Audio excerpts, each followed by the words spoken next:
Ici, c'est Marc-André Ferron. Aujourd'hui, on va revenir probablement sur la notion la plus fondamentale en matière de santé et sécurité qu'il faut comprendre. Donnez-vous quelques minutes pour écouter cette vidéo-là. Je dis toujours aux gens, ceux qui comprennent ça n'auront plus jamais de problème en matière de santé et sécurité. Donc, on part ça à l'instant. Je vous partage mon écran et on regarde ça ensemble. C'est quoi cette notion-là? Avant de rentrer dedans, on va se rappeler une chose super importante. Comme organisation, on doit protéger 100 de nos employés et à partir de quand? Immédiatement. Ce que ça veut dire, c'est à chaque fois qu'arrive un accident de travail, dans 100 des cas, qui est imputé, c'est l'organisation. Et à partir de quand? Dès la première seconde qu'ils mettent les pieds chez vous, première journée d'embauche, clac, c'est terminé. S'il arrive quelque chose, vous êtes imputé de l'accident de travail. Même si vous n'avez jamais parlé à l'employé, vous ne l'avez pas formé, peu importe, il chute dans votre stationnement, il se déchire les ligaments du genou. Qui va être imputé de l'accident de travail? C'est l'organisation. Donc, on doit protéger 100 des gens immédiatement. Pour arriver à faire ça, voici la notion qui est extrêmement importante à retenir. Donc, faire de la santé et sécurité, c'est faire de la gestion de risque. Et il y a des excellentes façons de gérer le risque, des bonnes, des moyennes, puis des pas bonnes. La meilleure façon de gérer le risque, c'est ce qu'on va appeler l'élimination à la source même des dangers, qui est les fondements de ce que la loi nous demande de faire depuis plus de 40 ans. Donc, ça veut dire quoi? Vous avez un produit cancérigène chez vous, vous êtes capable de le remplacer par un produit à base d'eau inoffensif, complètement pas dangereux pour la santé de vos travailleurs, pas cancérigène. Vous faites le switch, vous sortez le produit cancérigène, vous rentrez le produit à base d'eau, et là, vous avez géré le risque à combien de pourcents? 100 Et si vous avez géré le risque à 100 vous protégez combien de pourcents des gens à partir de quand? 100 immédiatement. C'est pour ça que c'est le fondement de la loi. Maintenant, on est bien conscient que vous ne pouvez pas éliminer tous les risques. Des risques, il va toujours en avoir. Donc, ce qu'il faut à ce moment-là, c'est offrir un facteur de sécurité équivalent à 100 par un autre moyen, c'est-à-dire ce qu'on va appeler la réduction à la source des dangers. Qu'est-ce que ça veut dire? Supposons, chez vous, vous avez une machine dangereuse avec des angles entrants, ça tourne, cette affaire-là, mais vous en avez besoin pour produire, vous ne pouvez pas l'éliminer. Qu'est-ce qu'on vous demande de faire? La réduction à source, prendre la machine, la mettre dans une cage, fermée, barrée, 24 heures par jour, 7 jours sur 7, 365 jours par année. Et si vous faites ça, ben là, vous pouvez engager un étudiant en période d'été qui voudrait aller mettre ses mains là-dedans, il n'est pas capable de le faire. Vous pouvez avoir un superviseur qui voudrait aller mettre ses mains là pour ne pas ralentir la prod, pour enlever le petit bout dont on ne sait pas quoi qui est pogné, il n'est pas capable. Quelqu'un qui est un TDAH extrême, qui s'accote sur la machine parce qu'il a oublié qu'il y avait une machine, il s'accote sur du grillage. Si j'ai du diabète, mon taux de sucre est faible, je tombe sur la machine, je tombe sur du grillage. Bref, j'ai un facteur de sécurité équivalent à 100 par de la réduction à la source. L'enfer commence à l'étape d'après, c'est-à-dire quand on doit offrir un facteur de sécurité équivalent à 100 mais par des mesures de gestion.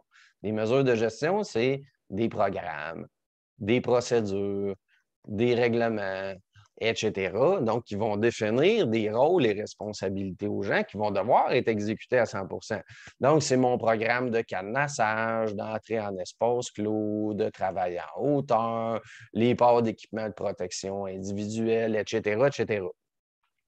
Et là, ben, les mesures de gestion, ce n'est pas des options. Il faut les exécuter à 100 mais on va regarder pourquoi.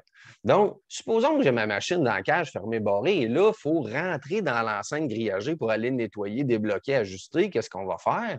On va appliquer le programme de cadenassage. Donc, on va enlever le cadenas qui est sa cage, on rouvre, on n'a plus accès, on n'a plus un facteur de sécurité de 100 parce qu'on a accès à toutes les parties dangereuses. Il faut le ramener là avec notre programme de cadenassage. Et un programme de cadenassage, c'est juste une longue séquence de rôles et responsabilités qui dit aux personnes, prends la fiche, tu mets des cadenas de série, un témoin qui passe en arrière, tu vas compléter la fiche, mettre ton cadenas personnel sur la boîte, faire un test de démarrage. Quand tu fais le test de démarrage, tu pinces un petit piton, puis là, la machine ne démarre pas. Et si la machine ne démarre pas, ça te prouve une affaire, tu es à énergie zéro. Et si tu es à énergie zéro, tu as géré combien de pourcents du risque? 100 c'est-à-dire offrir un facteur de sécurité équivalent à éliminer et réduire à la source, comme la loi demande. Malheureusement, Beaucoup d'organisations vont commencer par le maillon le plus faible.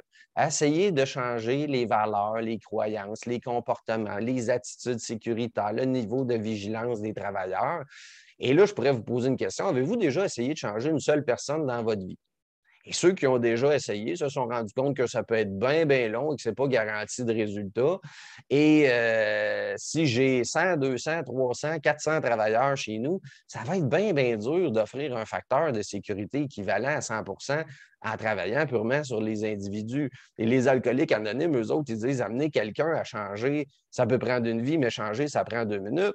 Donc, la grande question, c'est est-ce qu'on a une vie devant nous autres pour protéger nos employés? Ou on est responsable de les protéger à 100 immédiatement, puis s'il arrive de quoi dans 2 minutes, vous allez être imputé de l'accident de travail. Ça, c'est pas mal la réalité. Est-ce que ça veut dire que les employés sont responsables de rien? Ben non, c'est pas ça que ça veut dire. On veut les responsabiliser, pas sur n'importe quoi. On veut les responsabiliser sur leurs rôles et responsabilités, les rôles et responsabilités qui sont définis dans vos programmes, vos procédures, qui ne sont pas juste des documents décoratifs dans un répertoire informatique d'un cartable où on ne sait pas où. C'est des documents qui définissent des rôles et responsabilités à 100 qui doivent être exécutés.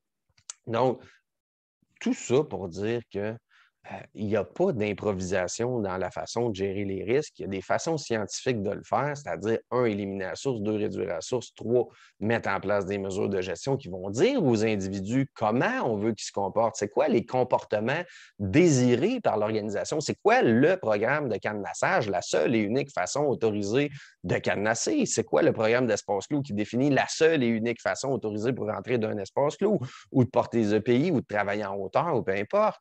Donc, il y a quelque chose de fondamental dans la maîtrise des rôles et responsabilités parce que souvent, les risques ne peuvent pas être éliminés et réduits à la source. C'est tout ça, entre autres, qu'on va regarder dans la formation sur la gestion stratégique de la santé et sécurité, qui va rappeler les besoins de former les gens sur les rôles et responsabilités, d'auditer nos programmes, d'assurer une rigueur d'exécution, la discipline, les gradations de sanctions, le renforcement positif, bref, tout ce qui vient autour de ça. Une formation qui est fascinante, qui a un taux de satisfaction en haut de 95 la plupart du temps et qui va aussi fasciner vos gestionnaires, vos équipes de direction et que si vous avez des désirs d'améliorer votre culture en santé et sécurité, c'est pas mal ce que vous avez de besoin, fort probablement comme formation, qui peut être personnalisé aux besoins de votre organisation aussi. Donc, si vous voulez plus d'informations, toutes mes coordonnées sont sur le site et ça va me faire plaisir de répondre et de vous aider dans vos démarches. Donc, à bientôt. Bye bye.